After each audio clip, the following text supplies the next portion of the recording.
اللہ سے مانگے، اپنی ہر ضرورت اللہ سے مانگے۔ حضرت سفینہ رضی اللہ تعالیٰ عنہ یہ ایک صحابی ہیں، ایک مرتبہ یہ حضور صلی اللہ علیہ وسلم کا سامان اٹھا رہے تھے۔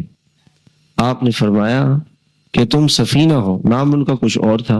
سفینہ کی معنی کشتی، وہ کشتی میں سامان اٹھا کے لے کے جاتے ہیں۔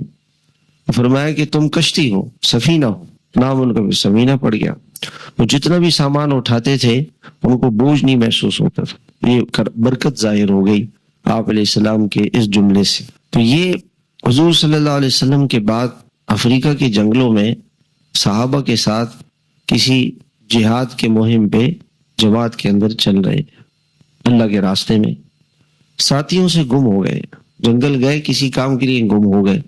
اب بڑے پریشان تھے، دیکھا کہ سامنے سے شیر آ رہا ہے، تو یہ بالکل نہیں گھبرائے اور کہا کہ دیکھو یہ شیر، میں حضور صلی اللہ علیہ وسلم کا غلام ہوں، ان کا خادم ہوں، اور حضور صلی اللہ علیہ وسلم والی محنت کے لیے آپ کے دین کو دنیا میں پہنچانے کے لیے ایک مشن پر آیا ہوں، اور ساتھی میرے سے گم ہو گئے۔